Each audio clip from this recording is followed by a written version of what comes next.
Hello, I'm Margot Politis. Welcome to Study English, IELTS preparation. Today we're going to be making comparisons and looking at some tricky prepositions of time. But first, let's listen to an academic talking about the Australian economy and the Australian dollar. See if you can hear him use some comparative adjectives. It couldn't have come at a worse time in the sense that with business investment weakening and with the housing market, at least in activity terms, having turned, that's where the timing is unfortunate for us. The stronger the value of the Australian dollar and the longer it stays strong, the weaker our economic activity will be next year. I think growth in 2004 will be comparatively weak. My own prediction is that throughout the year, growth will be around about 2%. Being around the Reserve Bank's board table at this time, I think, would not be a comfortable place to be. The bank is probably in a bigger dilemma over what to do with interest rates, with monetary policy, than any time that I can remember. Dr. Ian Harper is discussing the value of the Australian dollar and the growth of the Australian economy, including interest rates.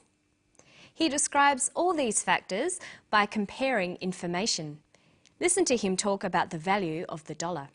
The stronger the value of the Australian dollar and the longer it stays strong, the weaker our economic activity will be next year. The stronger the value of the dollar and the longer it stays strong, the weaker our economic activity.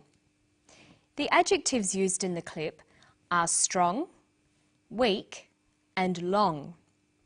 The Australian dollar is strong. It is stronger than it used to be.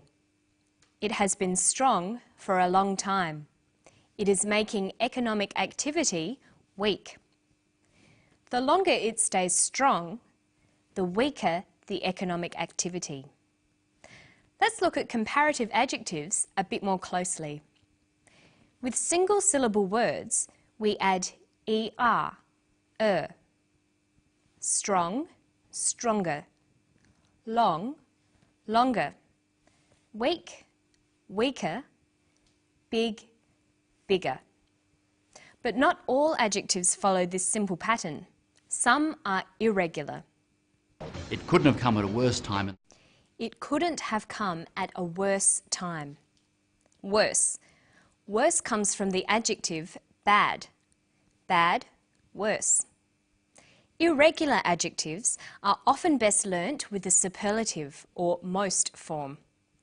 Bad, worse, worst. And good, better, best. When comparing, there are two ways to do it.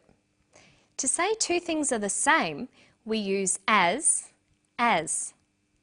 Growth is as slow as it was last year. When saying one thing is more than the other, we use the comparative form. We usually use the word than when comparing. Growth is slower than last year. The superlative form, the most or est form, is used with the word the. Growth is the slowest it's ever been. Notice that we usually use more and most with adjectives that have more than two syllables. So we have slow, slower, slowest, but beautiful, more beautiful, most beautiful. Okay, now we're going to look at some prepositions of time.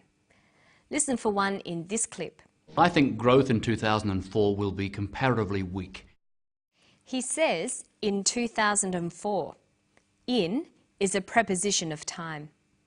The prepositions of time are at, on, and in. Let's look at how they're all used. At is used for times. For example, the lecture is at 7 o'clock. On is used for days and dates. The lecture is on Thursday. The lecture is on the 27th of October. In is for periods of time and for months, years and seasons. The lecture is in the morning, in June, in 2004, in winter. So we'd say the lecture is at 7 o'clock in the morning, on Thursday, on the 27th of October in 2004. Notice that we say in the morning, in the afternoon, in the evening, but we say at night. Now let's test you on these prepositions. I saw her Tuesday, 3 o'clock, the afternoon. We've got the choice of in, at, or on. I saw her on Tuesday at 3 o'clock in the afternoon. Here's another one. They went shopping night. Friday last week. Shops are open late. Summer. They went shopping at night on Friday last week.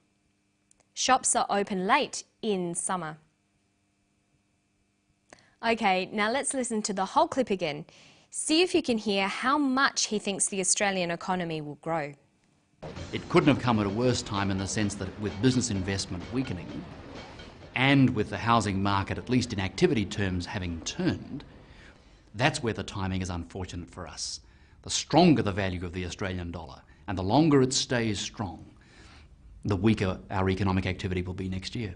I think growth in 2004 will be comparatively weak.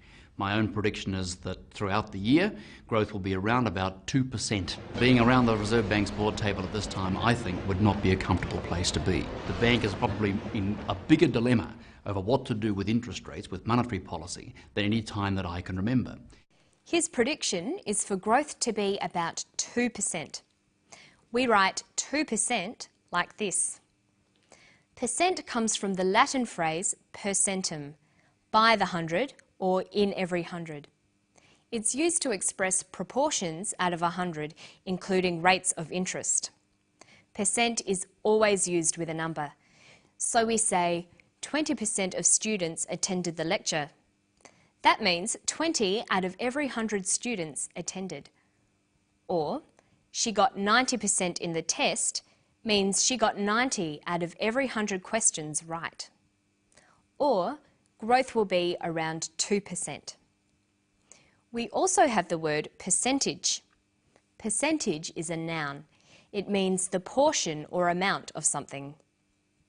So we say, what was the percentage of students who attended the lecture? 20% of students attended the lecture. She got 90% in her test. That is a high percentage. Okay, now let's test you using percent or percentage. The of high school students that go to university is about 20. The percentage of high school students that go to university is about 20%. The bank has raised the interest rate by 2%. The bank has raised the interest rate by 2%. The of married women in the workforce rose from 50 to 60. The percentage of married women in the workforce rose from 50 to 60%. If his answers are all correct, he'll get 100 on the test. If his answers are all correct, he'll get 100% on the test. So you should note that the signal for using percent is that there's always a number first. And of course, you can always use the percent sign instead of writing out the words. And that's all we've got time for today. I'll see you next time on Study English. Bye-bye.